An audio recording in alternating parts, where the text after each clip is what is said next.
ज्ञान की गंगा में, कृपा के सागर में, श्री हरि की चर्चा में आप सभी भक्तों का स्वागत है। मर्यादा पुरुषोत्तम प्रभु श्री राम की भार्या माता सीता, जिन्हें लोग जानकी, मैथिली, वैदेही और भी कई नामों से जानते हैं।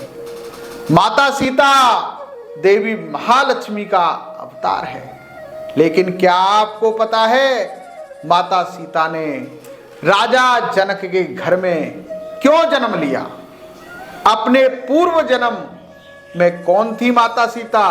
ये गुण रहस्य की बातें हैं जो मैं आपको बता रहा हूं। सुनिए। जब जब धर्म की हानि होती है और पाप बढ़ता है, तब तब भगवान धरती पर प्रकट होते हैं। ये संपूर्ण सृष्टि भगवती जगदम्बा की माया है। आज से कई वर्ष पूर्व त्रेता युग में एक समय भगवान श्री हरि विष्णु क्षीर सागर में योग निद्रा में लीन थे और देवी लक्ष्मी प्रभु के चरण दबा रही थी। तब भगवती लक्ष्मी ने श्री हरि के हृदय में विराजमान हो प्रभु से प्रार्थना की, मैं पृथ्वी लोक पर कुछ समय के लिए जाना चाहती हूँ। और इस प्रकार श्री हरि की आज्ञा लेकर देवी लक्ष्मी पृथ्वी लोक के भ्रमण पर चली गईं और वहां देवी की भेंट देवताओं के गुरु बृहस्पति से हुई। देव गुरु बृहस्पति ने मां से इच्छा प्रकट की कि हे महामाया, देवताओं के उद्धार, असुरों के विनाश के लिए आप मेरे कुल में जन्म लें। इस प्रकार देवी लक्ष्मी ने बृहस्पति के पुत्र ब्रह्मर्षि कुशध्वज की पुत्री के रूप में जन्म लिया।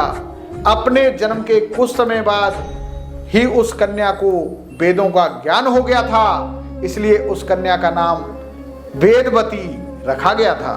वेदवती एक बहुत ही सुंदर कन्या थी जो भगवान विष्णु की परम भक्त थी।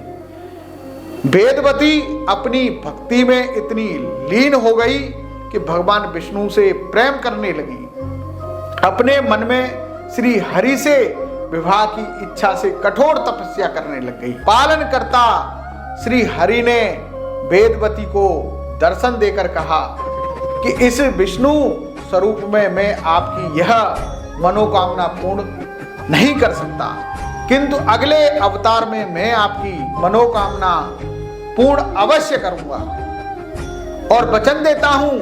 पर इतने पर भी देवी वेदवती पुनः श्री हरि के ध्यान में लीन हो गईं और फिर कुछ समय बाद उस स्थान पर शक्तिशाली असुर रावण वहां से गुजर रहा था। उसकी नजर वेदवती पर पड़ी। रावण ने वेदवती से विवाह का प्रस्ताव रखा, पर वेदवती तो नारायण के प्रति समर्पित थी। तो वेदवती ने रावण के प्रस्ताव को अस्वीकार कर दिया। तो रावण ने क्रोधित होकर वेदवती के केस पकड़कर अपमान करना चाहा, किंतु पर पुरुष का स्पर्श पाते ही वेदवती ने तत्काल अपनी देह को भस्म कर लिया और रावण को श्राप दिया कि मेरे ही कारण तेरी मृत्यु होगी, मैं ही तेरे अहंकार और संपूर्ण कुल का सर्वनाश करूंगी। फिर क्या था, वेदवती ही अपने अगले जन्म में मिथिला नरेश जनक की पुत्री सीता के रूप में प्रकट हुई।